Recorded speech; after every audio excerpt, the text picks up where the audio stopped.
La verdad que hoy suena un poco a despedida, porque ya la semana que viene, si Dios quiere, parto para Europa, a un acontecimiento extraordinario que es el reconocimiento de Rubén Lavini como pastor en la ciudad de Murcia.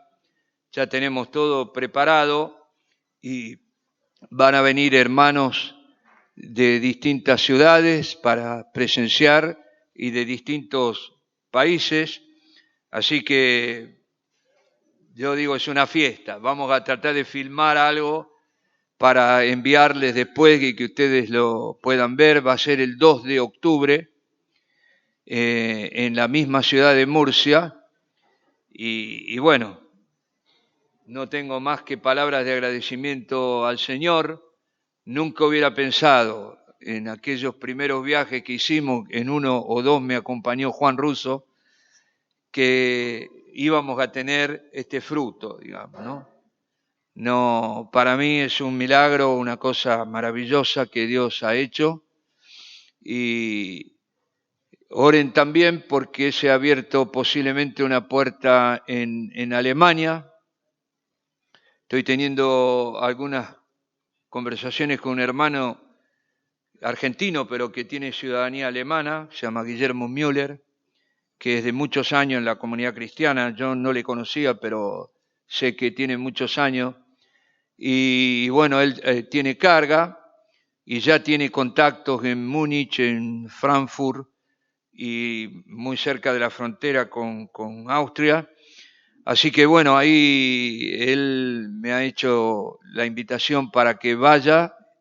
Veremos si puedo hacer todo lo que está en mi mano hacer.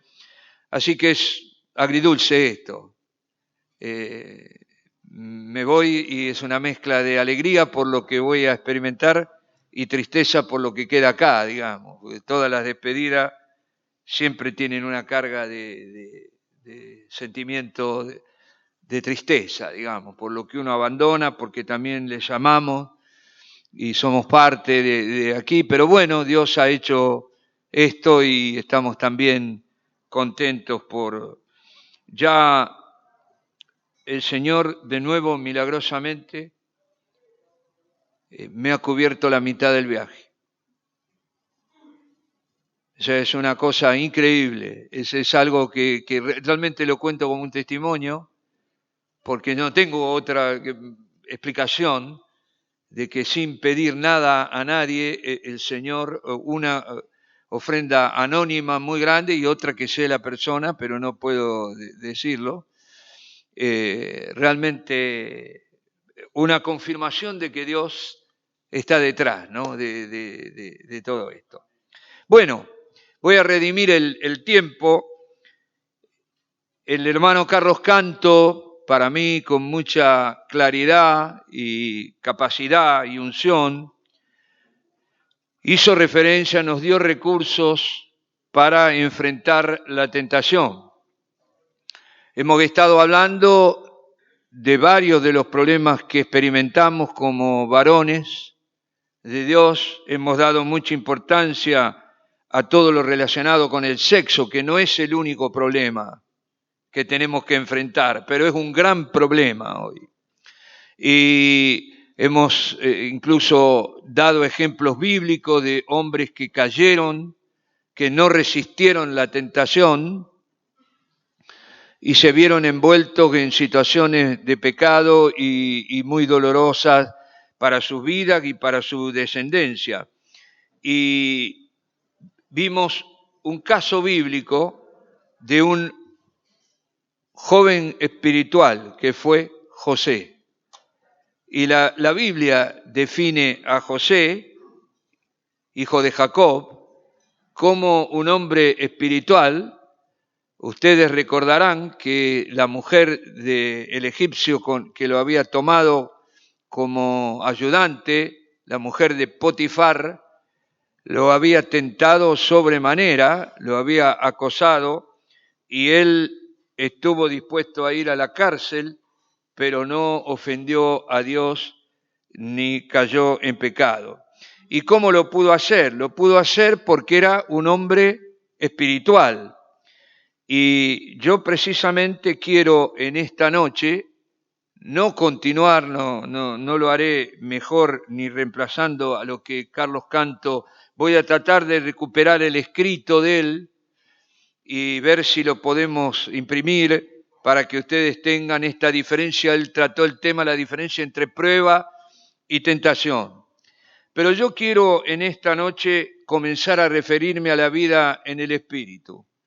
José era un hombre espiritual y por eso pudo resistir y tener victoria sobre la tentación y sobre el pecado.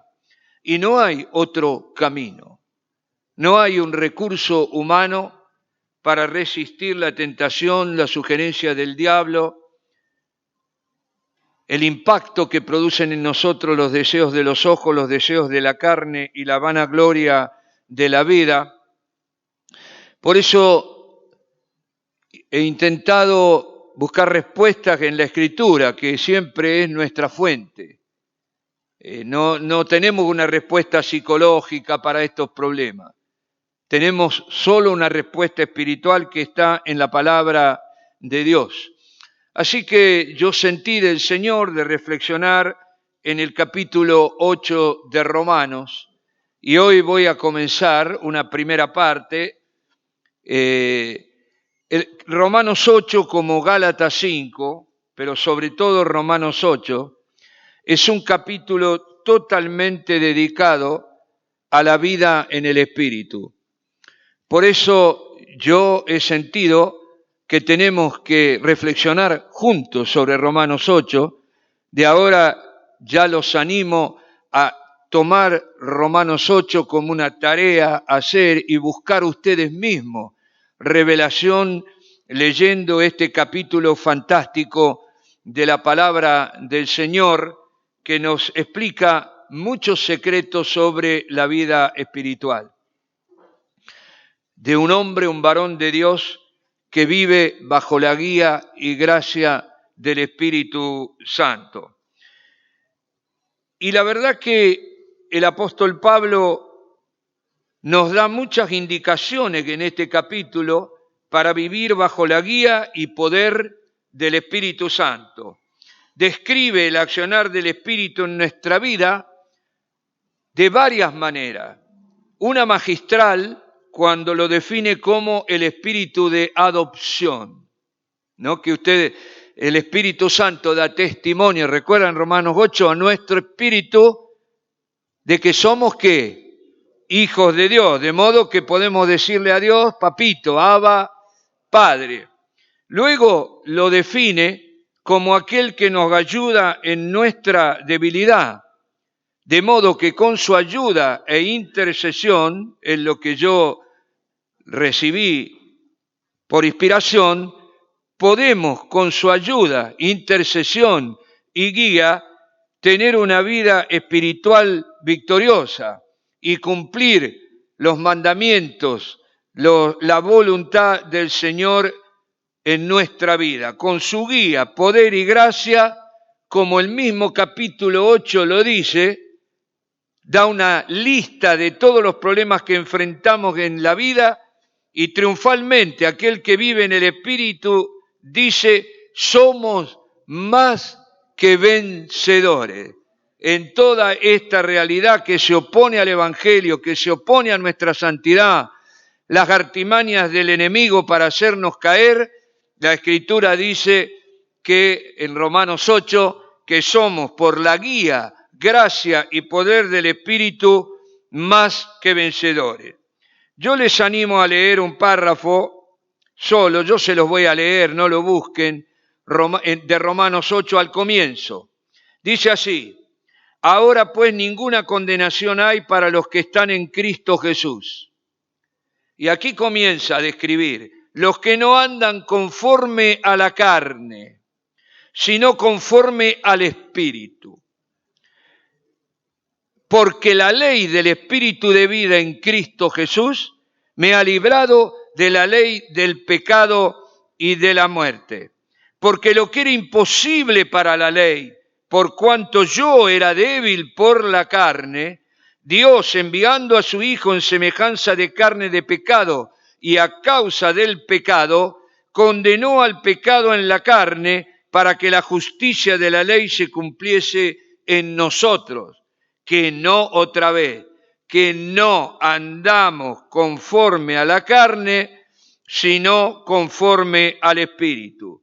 Porque los que son de la carne piensan en las cosas de la carne. Aquí nos está dando una indicación de quién es un hombre carnal y quién en contraposición es un hombre espiritual. Los que son de la carne piensan en las cosas de la carne, pero al contrario, los que son del Espíritu piensan en las cosas del Espíritu. Y luego agrega, porque el ocuparse de la carne es muerte, pero el ocuparse del Espíritu es vida y paz. Por cuanto los designios de la carne, algunos podrían interpretar esto la mente carnal, ¿no? Los designios de la carne son enemistad contra Dios, porque no se sujetan a la ley de Dios, ni tampoco pueden. Esto es muy importante de entender, que no tenemos capacidad humana para movernos en el plano espiritual sin la gracia, la guía y la ayuda del Espíritu Santo. Por eso el apóstol Pablo en Filipenses dice, todo lo que era para mí ganancia, y él tenía muchas cosas, hablaba como 3 o 4 idiomas, fariseo de fariseo, experto en la ley, criado a los pies de Gamaliel, un gran rabino de su época, era un pozo de sabiduría Pablo, pero dice, todo eso que yo sabía, para mí es basura, lo tengo por basura porque sé que no hay capacidad humana para vivir la vida cristiana, ni aunque yo me lo proponga. Y aunque practique, me dé latigazo como se daban los monjes para vencer el pecado, eso no nos ayuda en nada, después lo voy a explicar un poco mejor. Mas ustedes no viven según la carne. Acá está dando un camino, ¿no es cierto? Sino según el Espíritu, si es que el Espíritu de Dios mora en ustedes. Y miren lo que dice después. Y si alguno no tiene el Espíritu de Cristo, no es de Él. La verdad que acá podríamos pararnos, ¿no? La importancia, uno a veces cree, no, bueno, yo soy cristiano porque me bautizaron, porque me predicaron y yo me arrepentí. Sí, todo eso es parte del proceso de salvación. Pero en realidad la única garantía, el sello de nuestra salvación es el testimonio del Espíritu morando en nuestro corazón. Por eso Pablo dice tan claramente acá, si alguno no tiene el Espíritu de Cristo, no es de Él. Y por más que queramos disfrazarnos de cristianos, nunca alcanzaremos la medida de la estatura de la plenitud de Cristo, que es el desafío que nosotros tenemos. ¿Ok? ¿Está claro esto? Entonces tenemos que ser hombres espirituales. Y para ser un hombre espiritual, yo debo establecer una relación con la persona del Espíritu Santo, oír su mandato claro, su guía y añadir a la fe la obediencia a todas aquellas indicaciones que el Espíritu me dé. Y avanzo para explicarlo un poco mejor. Yo voy a volver sobre este tema, quizás se los entregue de algún modo escrito en algún momento, o lo voy a subir a internet para que ustedes, yo no tengo tiempo esta noche de tomar todo Romano Gocho, porque es para quedarnos una semana, sino este párrafo que mencioné, que no voy a agotar. Pero es muy importante que ustedes se den cuenta de nuestra necesidad primaria del Espíritu Santo. Y que no te sirve la relación del Espíritu de tu pastor, que tiene tu pastor con el Espíritu, o tu coyuntura. A ti no te sirve para nada. cada uno de nosotros debe establecer, desarrollar, perfeccionar su propia relación con la persona del Espíritu Santo, porque de él mana la vida. El Espíritu Santo es el ejecutivo, el vicario de Cristo en la tierra, el que ejecuta la voluntad del Padre y del Hijo, porque el Padre y el Hijo, ¿dónde están ahora? En el santuario celestial. El que actúa en el mundo y ha sido comisionado y enviado para eso es el Espíritu de Cristo. Ahora, avanzo. El capítulo 8 comienza en el versículo 2 con un cántico triunfal que ya leí. La ley del Espíritu de vida me ha librado de la ley del pecado y de la muerte. Yo creo que Oscar Chamorro alguna vez habló sobre Romanos 7 o la ley del pecado. Yo no estuve, pero alguien me dijo. ¿Por qué lo menciono? Porque no podemos entender el capítulo 8 de Romanos si no entendemos, aún partiendo del capítulo 6, pero sobre todo el capítulo 7. Porque en el capítulo 7 de Romanos, el apóstol Pablo, como lo hace también en la carta a los Gálatas, muestra esta lucha, el conflicto básico de la vida cristiana, la lucha entre la carne y el espíritu.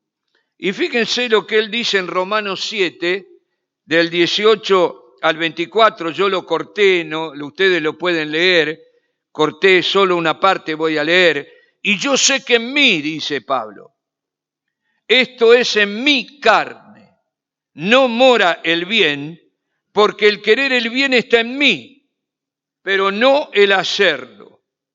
Porque no hago el bien que quiero, sino el mal que no quiero, eso hago. Y si hago lo que no quiero, ya no lo hago yo, sino el pecado que mora en mí. Así que queriendo yo hacer el bien, hallo esta ley, que el mal está en mí.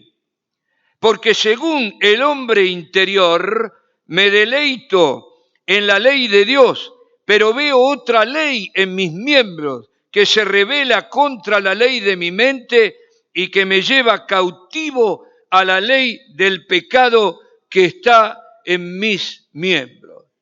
Y creo que todos nosotros, acá hay diferentes, no se ponen de acuerdo los intérpretes de la Escritura si Pablo está hablando de sí mismo.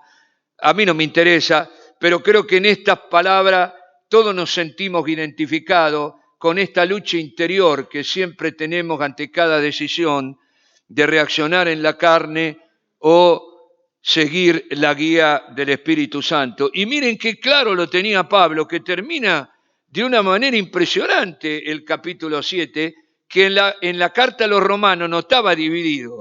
Los capítulos y versículos los metimos nosotros para poder ubicar, pero no se puede entender Romanos 8 si no se lee Romanos 7. Y termina Romanos 7 diciendo, ante esta realidad del conflicto básico de la vida cristiana entre la carne y el espíritu, que también lo explica en Gálatas, no tengo tiempo de añadir eso, él dice, miserable de mí, ¿quién me librará de este cuerpo de muerte? Y saben, está hablando de su propia carne, de su propio cuerpo, que es donde está encerrado nuestro espíritu y nuestra alma, pero también hace referencia a un castigo romano para los asesinos. Y si alguien cometía un asesinato y lo encontraban, le ataban el cadáver de la persona que él había asesinado de un modo que él no podía liberarse de ese cadáver que se iba a corromper. Ahora imagínense, qué figura esta, ¿no?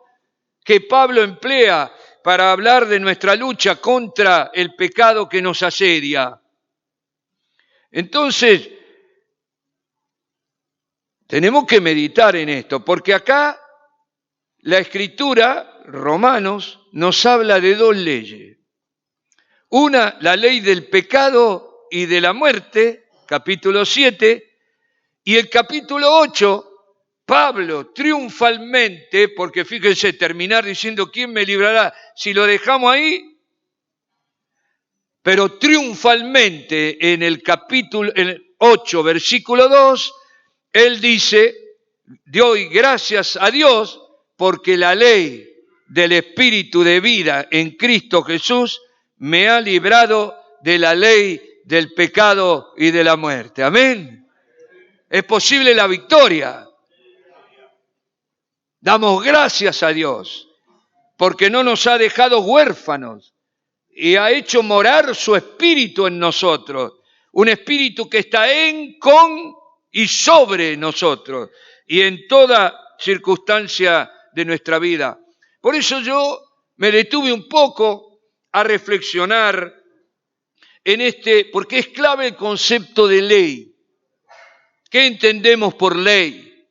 Para poder saber, comprender la potencia que hay en el Espíritu Santo para hacernos vencer la naturaleza carnal, la tentación y poder vivir en santidad.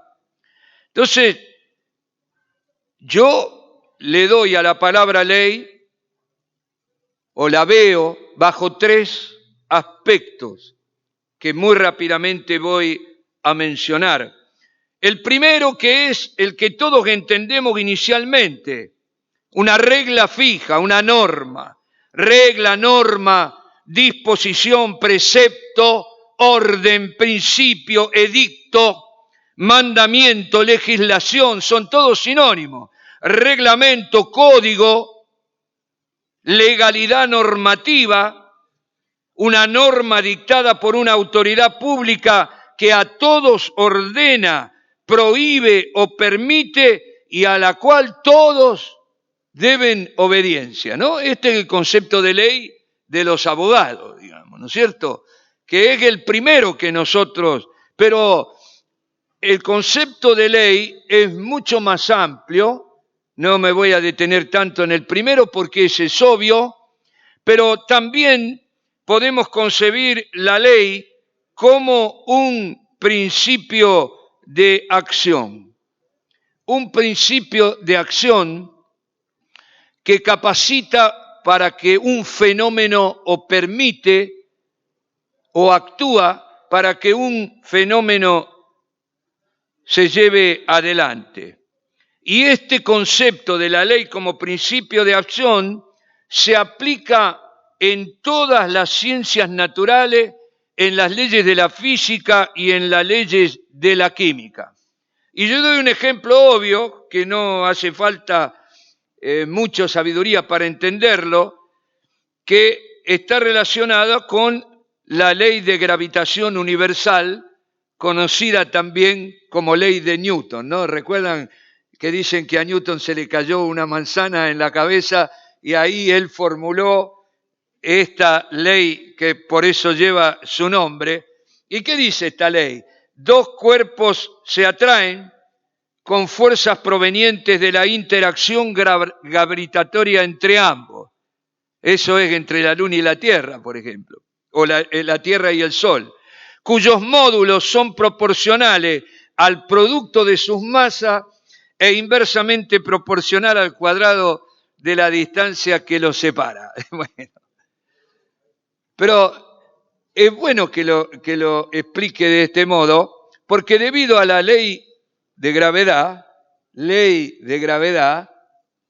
todo cuerpo que está pendiente sobre la Tierra, sostenido por un apéndice, como estos calefactores o los ventiladores que tenemos aquí, tienen lo que se llama energía potencial gravitatoria. Si yo le quito el soporte y no lo sostengo, ¿qué va a pasar? Va a caer. Porque ¿qué hay ahí? Hay energía. Y si ese ventilador, o si fuera una máquina, cae sobre un pedal, va a transformar la energía gravitatoria en energía cinética, va a producir un movimiento, ¿no? Es así. y eso se usa para muchas herramientas. Entonces, es un principio que nos permite tener la energía para desarrollar un proceso. Ese es el concepto que tenemos que darle también a la palabra ley en Romanos 8 y en Romanos 7. Y a ver si lo encuentro. Es la primera vez que estoy predicando con esto. No me he vuelto tecnológico, pero como no puedo llevar en la valija la carpeta en italiano, porque yo en italiano necesito leer mucho, iba con un montón de carpetas, que yo lo metí todo acá, así que, y hoy estoy practicando con ustedes, pobrecito.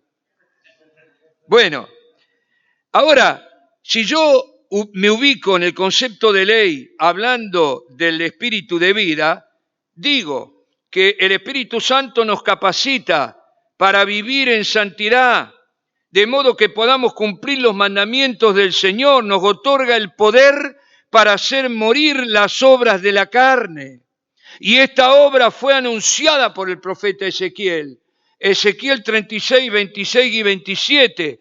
Os daré corazón nuevo, pondré espíritu nuevo dentro de ustedes, quitaré de vuestra carne el corazón de piedra y les daré un corazón de carne. Pondré dentro de ustedes mi espíritu, y miren lo que dice ahora, y haré que andéis en mis estatutos, guarden mis mandamientos y los pongan por obra. Así que en este concepto de ley, su gracia nos permite vencer la naturaleza carnal y nos da el poder para vencer la tentación, para cumplir un mandamiento que va más allá de las fuerzas humanas. Yo no puedo amar a mi enemigo humanamente. Y aunque me den el mandamiento, no puedo hacerlo. Y puedo fingir alguna cosa, pero no puedo provocar algo que solo puede provenir del corazón de Dios y que es transmitido, infundido en nuestros corazones por el Espíritu de Cristo que mora en nosotros. Es el vencimiento de nosotros mismos, el poder de hacer morir por el Espíritu las obras de la carne. Esto es la ley del Espíritu de vida que nos libra de la ley del pecado y de la muerte. Y Pablo lo dice en la segunda carta a Timoteo, le dice, porque no nos ha dado Dios espíritu de cobardía, sino de poder, de amor y de dominio propio. Y aquí, en italiano, en vez de dominio propio, dice autocontrol. Es lo mismo, pero me gusta, es lo mismo, pero entiendo mejor autocontrol, ¿no? Porque esta gracia del Espíritu controla tus pasiones, los deseos de los ojos de la carne, la vanagloria de la vida, la controla y te permite a ti salir vencedor el día de la tentación. Así que, lo repito, el significado de principio de acción de la ley en Romanos 7 es una fuerza o influencia que me lleva cautivo al pecado. Pero la ley del Espíritu de vida en Cristo Jesús es un principio de acción por medio del cual el Espíritu funciona como dador de vida y otorga la capacidad de cumplir la ley, como ya dijimos, y realizar la voluntad de Dios. Es una dinámica, un poder, una energía como es la gravedad. Por eso yo di la definición, que nos capacita para vencer la corrupción interna, produciendo en nosotros, infundiéndonos el fruto del Espíritu, que es el carácter de Cristo.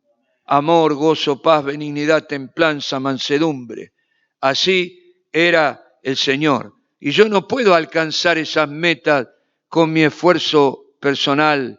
Deben ser infundidas por el Espíritu. Pero ¿a quién le será infundida? Al hombre espiritual. Al hombre espiritual. Ustedes me han escuchado a mí varias veces dar un ejemplo de la infusión, ¿no? De preparar un té o un mate cocido. Me han escuchado, no lo voy a repetir. Pero para que el té se disuelva en el agua tiene que estar hirviendo, ¿no? Sí, el café, la hierba, todo tiene. El tereré es puro jugo de limón o de naranja, pero de hierba debe tener muy poco, porque no. Entonces, en el freezer de una religiosidad sin relación con Dios, es imposible que el Espíritu Santo pueda transmitirnos su gracia y su poder. Bueno, Juan el Bautista, hablando de Cristo, dice, Él los bautizará con Espíritu Santo y fuego.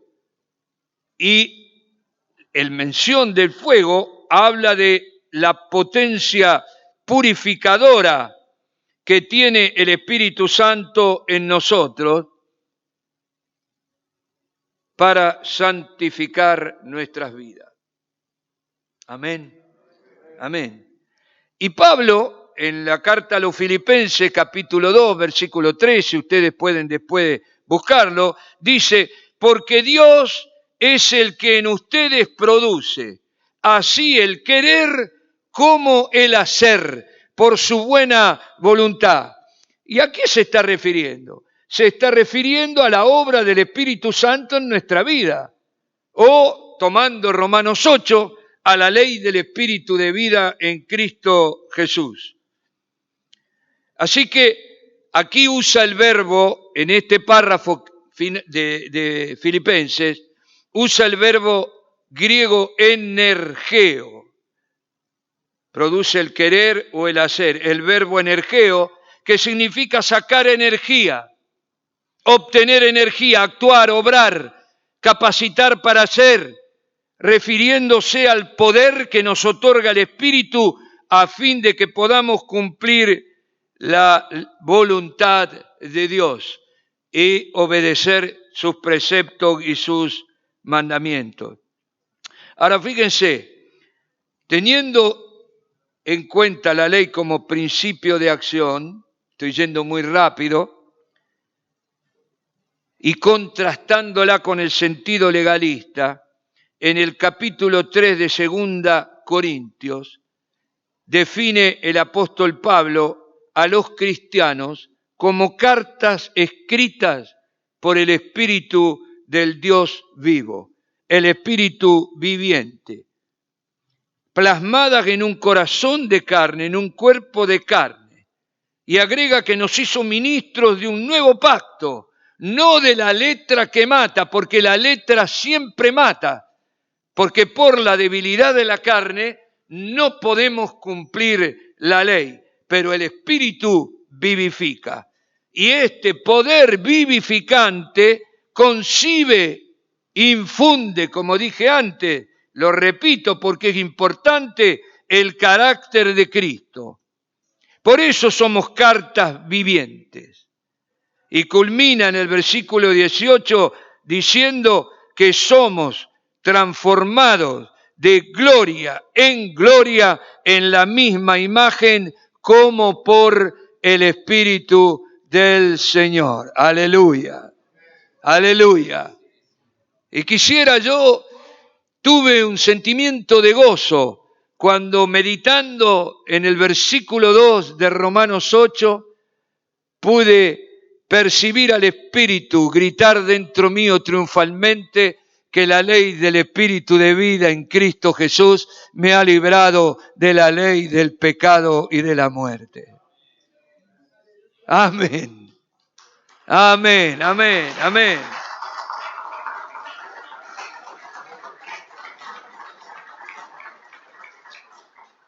entonces doy una definición final de este punto y paso a otro, podemos concluir que la ley del Espíritu de vida en Cristo Jesús es un poder que nos permite vencer el pecado y la naturaleza carnal. Gracia que nos transforma a la imagen de Jesús, infundiéndonos el carácter de Cristo por medio del fruto del Espíritu Santo. Bueno, pero está todo muy lindo. Pero ¿cómo va a ocurrir esto? Y aquí viene el tercer concepto de ley que yo quiero compartir con ustedes y que es de fundamental importancia para entender la guía del Espíritu Santo. Y nos abre el camino para conocer su persona, su accionar, y establece nuestra responsabilidad de dejarnos guiar por el Espíritu de Cristo que mora en nosotros. ¿Y cuál es este tercer significado que yo entiendo o concepto sobre la palabra ley? El concepto de ley puede ser también definido como el régimen del Espíritu, entendiendo por régimen el gobierno del Espíritu. El apóstol Pablo se refiere al hecho de que hemos muerto a la ley, estamos libres de ella, de modo que ahora servimos a Dios bajo el régimen nuevo del Espíritu y no bajo el antiguo régimen de la letra o de la ley. Y aquí, ¿qué significa régimen aquí? Que está hablando de la ley.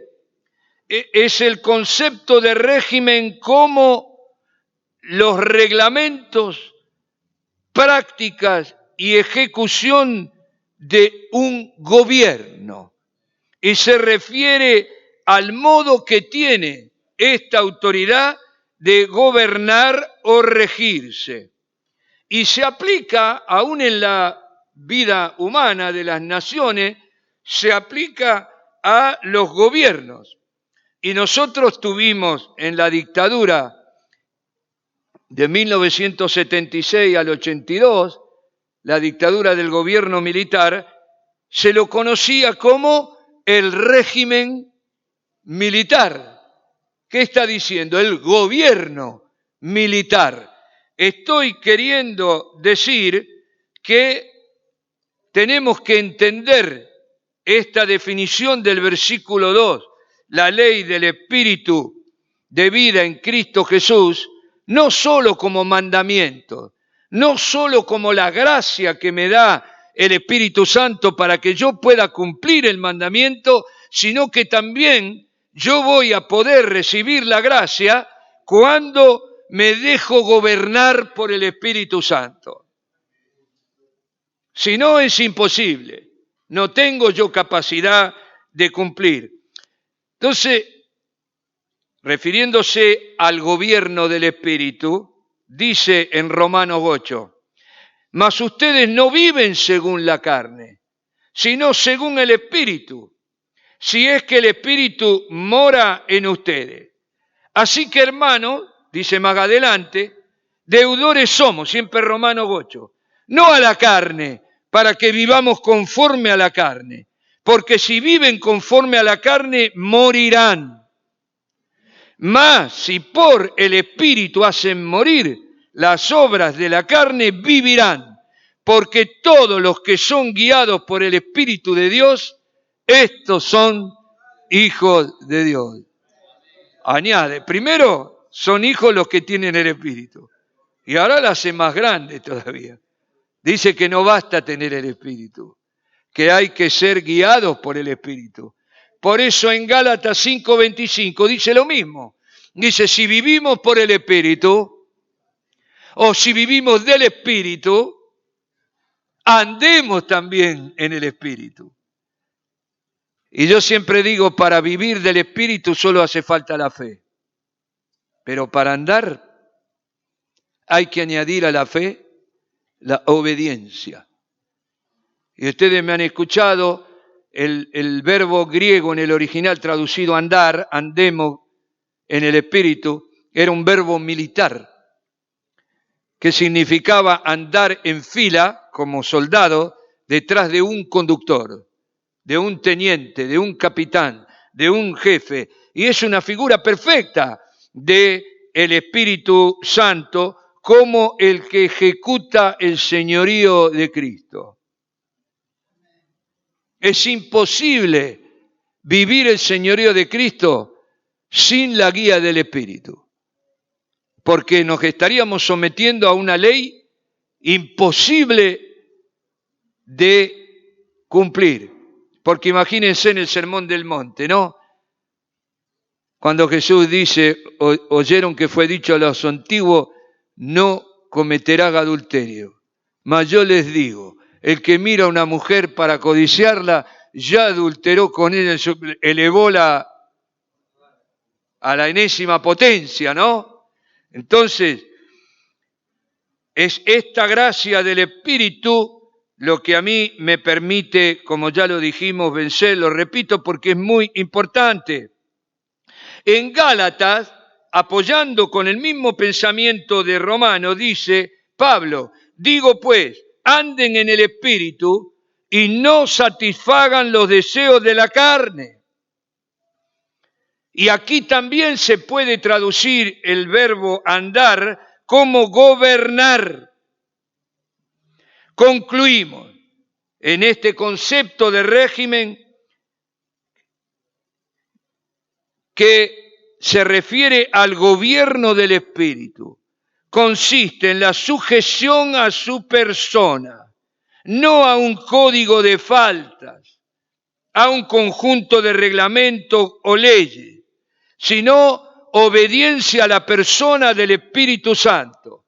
Debemos reconocerlo como el que rige, legisla y dirige nuestras vidas y nos da la capacidad o el poder para que podamos cumplir el mandamiento que Él nos impone, porque si no sería una contradicción. Dios nos estaría imponiendo cosas que no podríamos cumplir. Y sería una doble condenación. Pero no es así, porque Él cumple lo que ha prometido. Por boca del profeta Ezequiel, Él hace que andemos en sus mandamientos, guardemos sus preceptos y los pongamos por obra, y el Espíritu de Cristo es quien produce en nosotros tanto el querer como el hacer. Bendito sea el Señor. Bueno, amén. Entonces, ¿a qué punto llegamos? ¿Cuál es el conflicto básico de la vida cristiana? Bueno, ya lo hemos dicho, es obvio. Es vivir en la carne o vivir en el Espíritu. Usando un sinónimo, andar en la carne o andar en el Espíritu. Este conflicto ya fue planteado con toda claridad en Romanos 8, ya leímos parte de eso, pero también está en Gálatas 5, versículos 16 al 18, donde dice que la carne es contra el espíritu es contra la carne, de modo que no podemos hacer lo que queremos, porque si quiero pecar, el espíritu me corrige.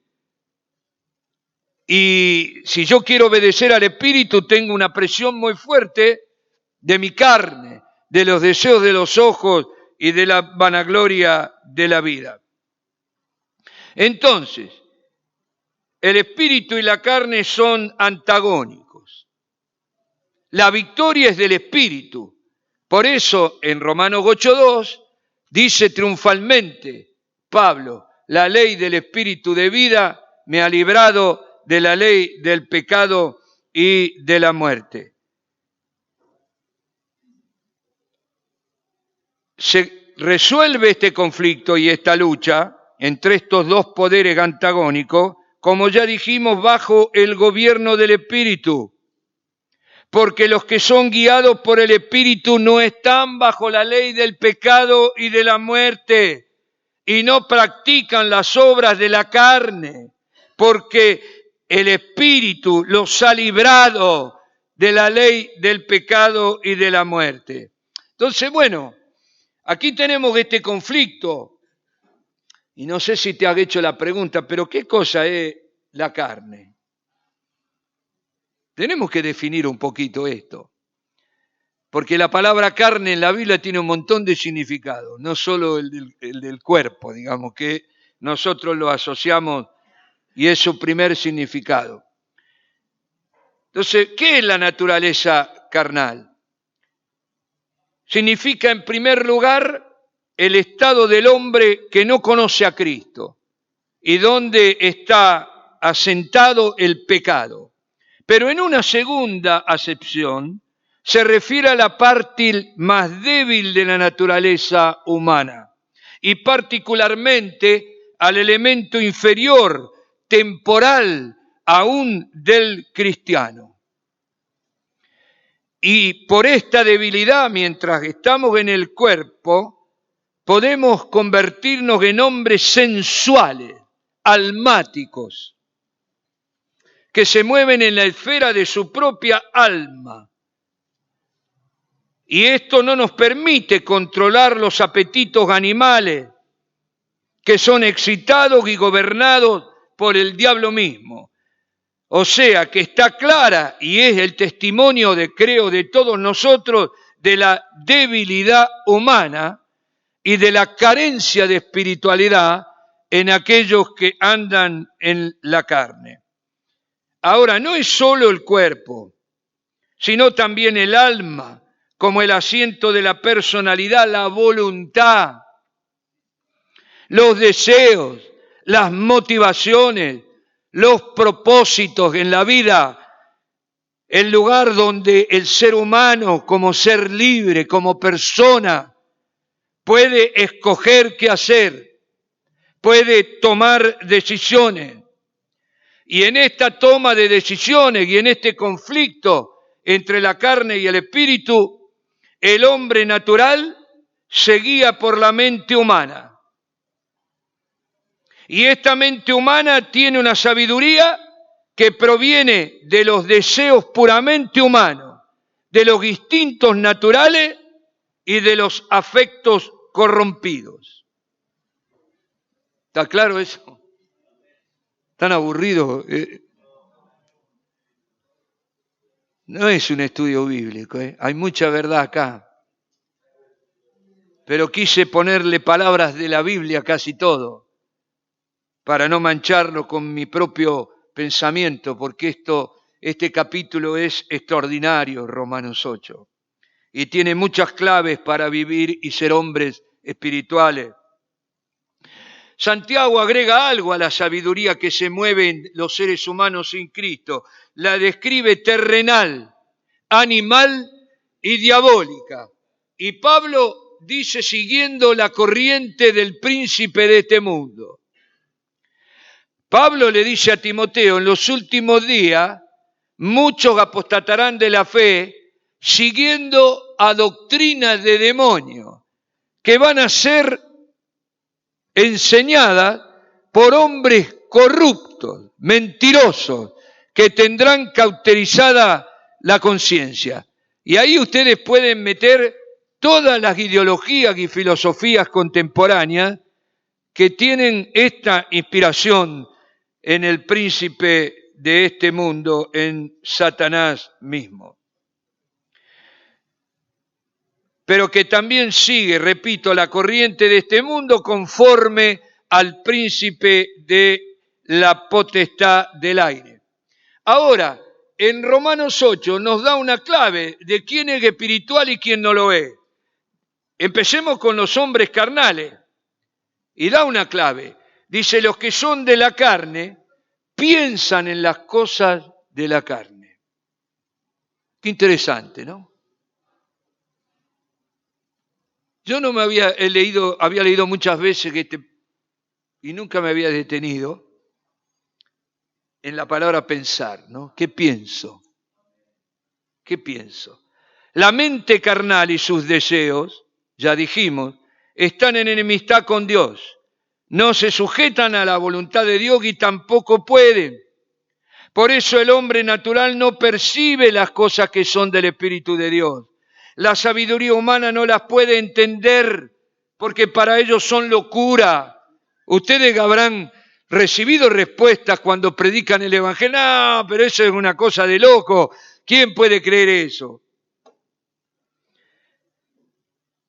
Haciendo una comparación, el hombre carnal es aquel que se conduce por los deseos de la mente humana, pero el hombre espiritual es el que se guía por la mente de Cristo, que fue infundida en nosotros por el Espíritu Santo y que viven bajo su gobierno. Y para profundizar un poquito, los que son de la carne están bajo el poder del principio carnal y rebelde.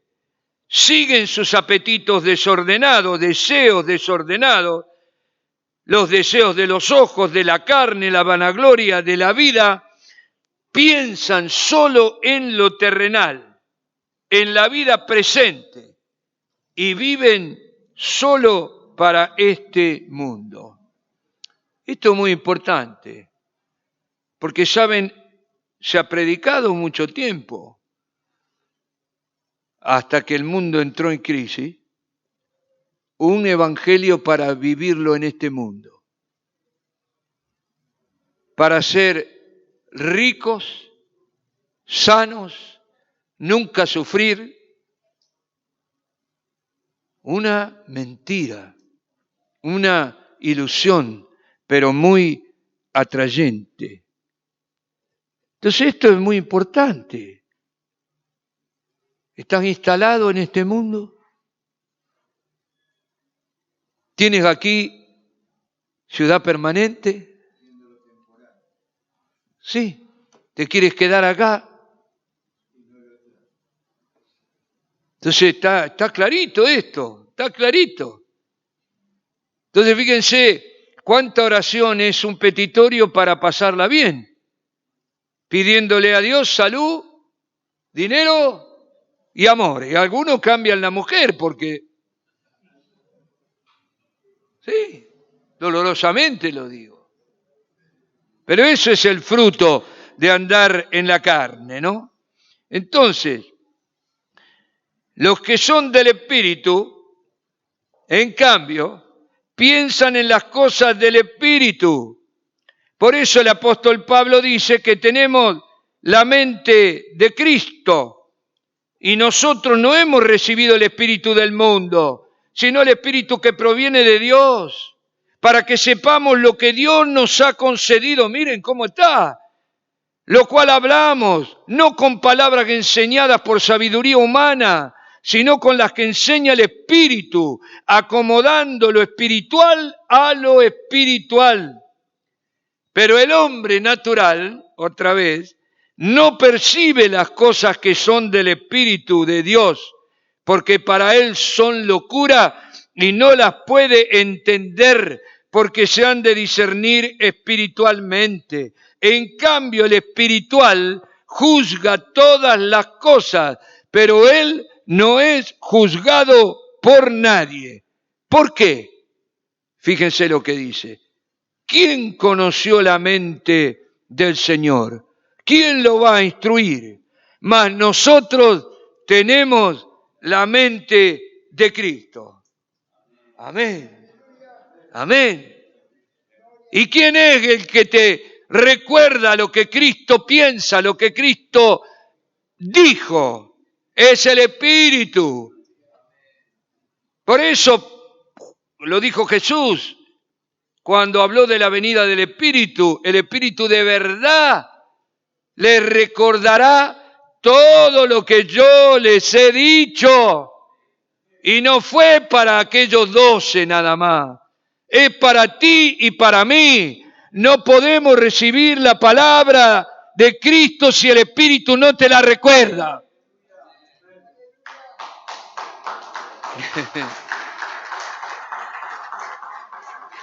No es por el oír.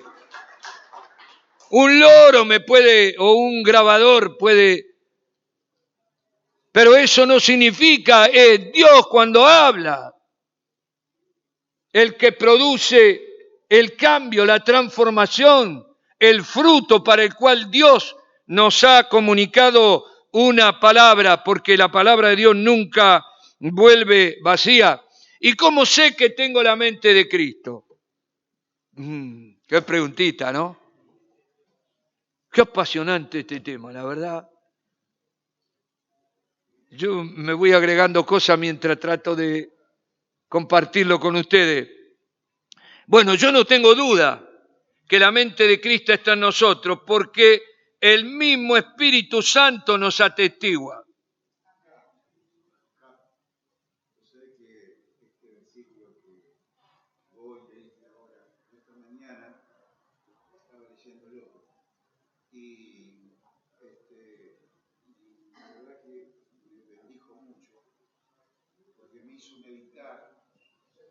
Vení acá, vení y decilo de acá porque...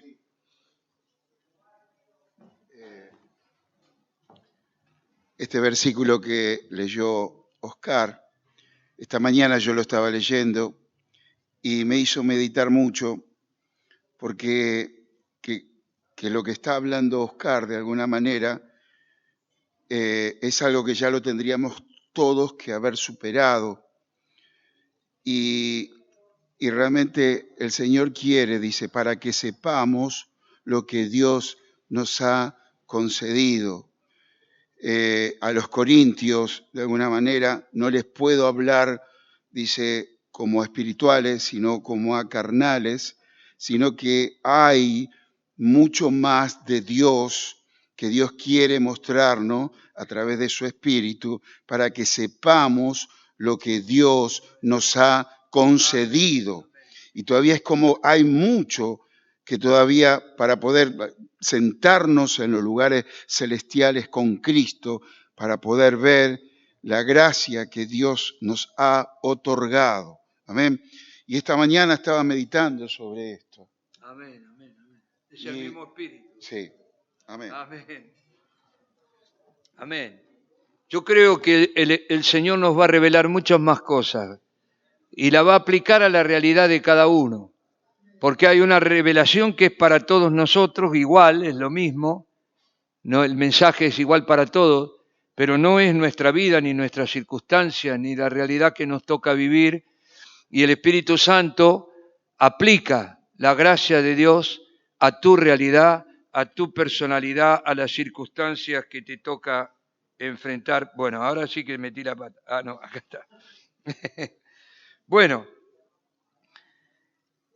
Ahora el Espíritu Santo me da testimonio, a ti también, de que tenemos la mente de Cristo. Y lo dice la Escritura, este es el pacto que haré con ellos. Después de aquellos días, dice el Señor, pondré mis leyes en sus corazones y en sus mentes la escribiré. Y en sus mentes la escribiré, la mente de Cristo. Y nunca más me acordaré de sus pecados y de sus transgresiones. Esto está en el capítulo 10 de la carta a los Hebreos. Entonces, avanzando un poquito, renovarnos en el espíritu de nuestra mente es el desafío que tenemos por delante. Yo tengo que renovar, cargar, resetear, no sé cómo decirlo, mi cerebro, mi mente, mis emociones y cambiar el disco y poner allí al Espíritu del Señor. Por eso en Efesios 4:23, Pablo nos exhorta a renovarnos en el espíritu de nuestra mente.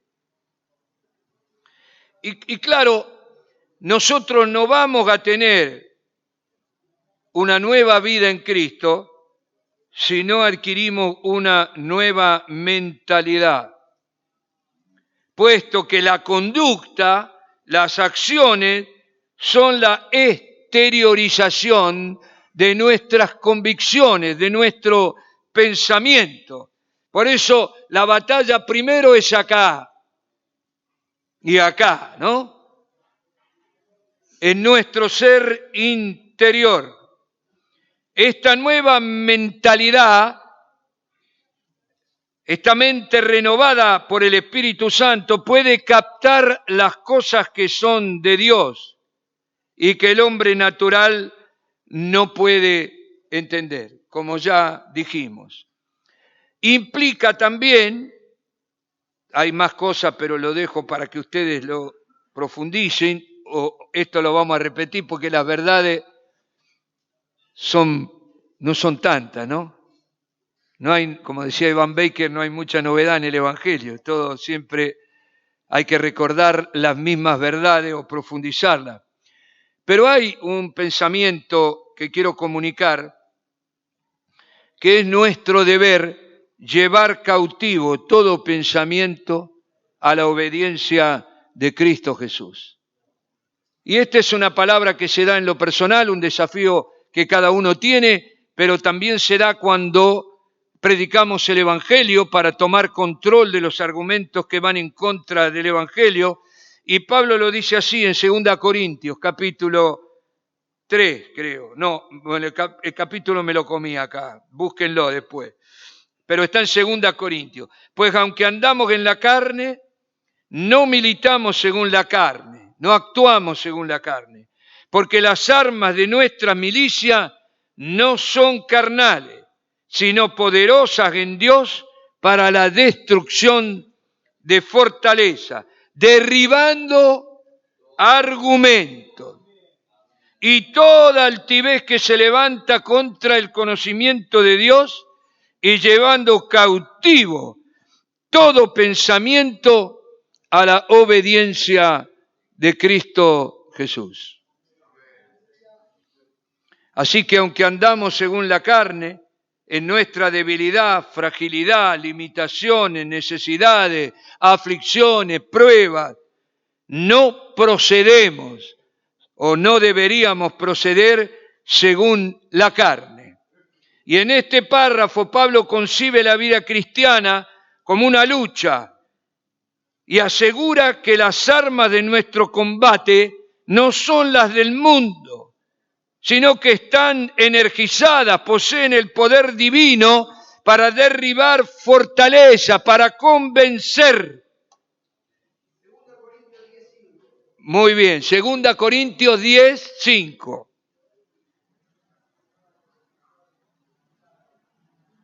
Bueno, qué interesante, ¿no? Y bueno, esto puede aplicarse, ya sea que yo esté argumentando con alguien que se opone al Evangelio. Yo me acuerdo cuando trabajaba en el laboratorio, una doctora en química que hacía control de calidad, yo fabricaba los medicamentos y después de terminada la producción tenía que llevarle la muestra para que yo... Y esta mujer era atea, hija de ateo, y tenía argumento, imagínense, universitaria, y sabía, bueno, yo había dado testimonio, así que y me paseaba de aquí para allá, porque para cada argumento hay otro contrario, ¿no? Y no era un combate que no tenía... Y en un momento yo como que me airé, no sé cómo decirlo, y le respondí algo así, no textual, pero le digo, esto no es un argumento, esto es palabra de Dios. Y dije algo, no recuerdo ahora lo que fue, y el impacto fue tremendo porque el Espíritu Santo había puesto unción en mi boca. No dependía de lo que dije, sino de quién estaba hablando. Y cuando yo hablaba, no había modo de convencerla. Pero cuando el Espíritu Santo tomó control y autoridad, derribó todo argumento que se levantaba contra el nombre de Cristo. Esta mujer se estaba por separar, vino después conmigo a la campaña de Anacondia y acá el Señor la tocó. No me la voy a olvidar más, un día que llovía, tenía un trajecito inmaculado y cayó arriba del barro tocada por el Espíritu, ¿no? Porque nadie puede resistir a Dios, nadie puede resistir la palabra de Dios, nadie la puede evitar, no hay escudo para la palabra de Dios porque es más penetrante que espada de doble filo. Amén. Pero pensando en mí mismo, ¿Qué fortaleza debe ser derribada en mí? El orgullo, la autosuficiencia carnal. Vieron, hay personas que lo saben todo, nadie le puede enseñar nada. Siempre tienen, no, sí, son ingenieros químicos, doctores en filosofía y letras, todo junto. Rebelde contra Dios y su palabra, contra el conocimiento de Dios. El orgullo humano es el que se presta a recibir argumentos, raciocinios, justificaciones contra, pero yo no puedo. ¿Vieron cuando Jesús le dice, los discípulos le dicen, mira la multitud, hace 3 días que no come, nos van a comer a nosotros? Despedilo y mandalo a su casa. Y Jesús le dice, ustedes le tienen que dar de comer. ¿Cómo? ¿Qué le vamos a dar? No tenemos nada. Está cerrado Changomaya. No entendían nada. No entendían nada. Entonces, pero ese es el pensamiento humano. ¿De dónde vamos a sacar? Eso es lo que me dice mi cerebro. ¿Qué milagro? ¿Quién va a hacer el milagro este? ¿Quién va a cambiar esta situación? ¿Quién va a intervenir? Y humanamente nadie puede intervenir. Pero Dios, soberano, es el que transforma y cambia y traslada los montes que tenemos delante y que parecen infranqueables, que nunca vamos a poder escalar y atravesar. Entonces, el Evangelio no puede ser presentado en una mesa de discusiones.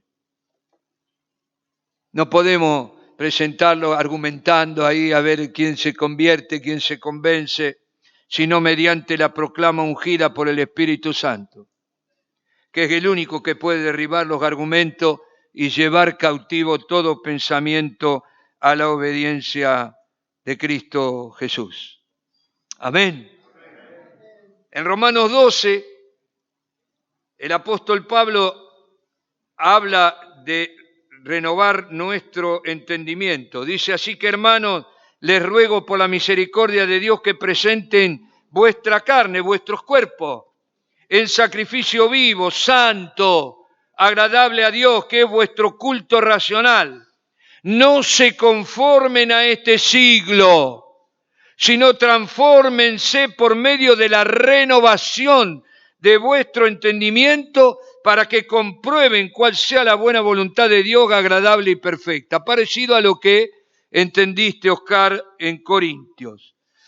Así que Pablo nos exhorta para ser hombres espirituales a renovar nuestro entendimiento, lo cual implica primero una consagración absoluta a Dios,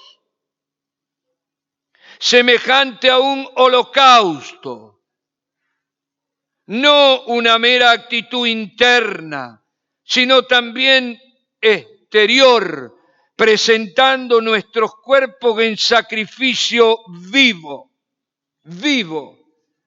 En Romanos 6, Pablo lo dice de otro modo, así como antes presentaron los miembros al pecado para servir a la inmundicia, ahora presenten sus miembros, conságrenlos a Dios para vivir en santidad y cumplir la justicia de Dios.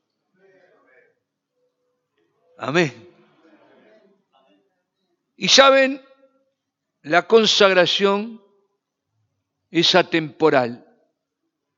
Es mientras estamos en el cuerpo. No es que una vez yo dije, sí, ahora voy a seguir a Dios, Señor, te entrego mis manos, te entrego mis pies. No, yo continuamente tengo que negarme a mí mismo. Todos los días. Ante cada decisión tengo que negarme a mí mismo. Tengo que renunciar a mí mismo. Y no es fácil, ¿eh? No es fácil. Es una vida de holocausto que constantemente quema el orgullo en el altar de Dios para ser guiados por el Espíritu del Señor. Amén. Y finalmente digo, no voy a hablar de ocupar porque no me da el tiempo, falta todo el capítulo de los que son espirituales se ocupan de las cosas del Espíritu, pero algo hemos dicho con esto de consagración. Pero ¿en qué debemos pensar para terminar? Y Pablo nos lo dice en la carta a los Filipenses. Por lo demás, una cosa les digo, hermanos, concéntrense, mediten, yo le estoy agregando palabras, ¿no? Pongan su atención en todo lo que es ética y moralmente verdadero. Estoy parafraseando a Pablo para que entendamos en qué debemos pensar. Y todo lo que es honesto, honorable, respetable, todo lo justo, todo lo puro, todo lo amable, todo lo de buen nombre, lo digno de admiración, y si hay virtud alguna, en definitiva, todo lo que es excelente, si algo es digno de alabanza, elogiable, en esto piensen. Pero agrega algo más, lo que aprendieron y recibieron y oyeron de mí, esto hagan. Porque no basta la palabra pronunciada. Debe estar acompañada por la palabra encarnada. Porque nuestra conducta habla más fuerte que nuestras palabras. Y refleja dónde está nuestro corazón y cuáles son nuestros pensamientos. Bueno, entonces, avanzo. Todo lo verdadero, lo respetable, lo justo, lo puro, lo amable, lo de buen nombre. Y este es un medio, el pensar en todas estas cosas no es un fin en sí mismo, es un recurso, es un medio. Entonces aquí hemos tenido varias claves que están relacionados en primer lugar con el pensamiento. Los que son espirituales piensan en las cosas del Espíritu. Y hemos llegado hasta aquí lo dejo, porque ya ha sido suficiente, quizás parezca un poco enredado, porque es una sucesión muy rápida de textos bíblicos, pero hay un secreto en esto. Y yo les dejo este pensamiento o este interrogante. ¿En qué estás pensando? Váyase cada uno de ustedes esta noche, mirando para adentro y tratar de descubrir dónde está centrada mi mente. ¿En lo temporal? ¿En las cosas de esta vida?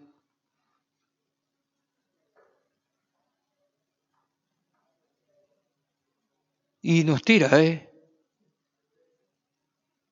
Yo diría que a veces nos atrapa más allá de nuestro deseo.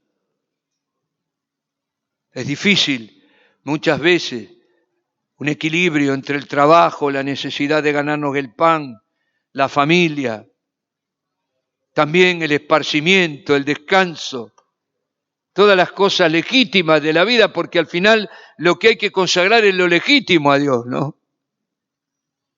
Y cuesta, no es fácil, no es fácil. Marta lleva la cuenta, mi esposa, que de 52 años de casado, debemos haber pasado 6 años separados. Nada más que nunca todos juntos, ¿no? Y no es lo que yo quería. La verdad mentiría si diría que yo contento No, sufrimiento, es consagración. Y los que amamos a Cristo en el matrimonio, nos consagramos a la esposa, que dé su tiempo al Señor, que lo merece más que yo. Y no voy a tener celo del Señor. No. Y el Señor me la devuelve santificada, me la devuelve purificada. Y lo mismo le diría a una hermana: donale tu esposo al Señor. Sí, que Él nos hace vivir los 10 minutos que disponemos, de modo que valen 10 minutos la eternidad de todos los incrédulos. Porque Dios no es deudor de nadie. Así que busca adentro, ¿no? Ahora que está ¿cómo se llama? La mente artificial.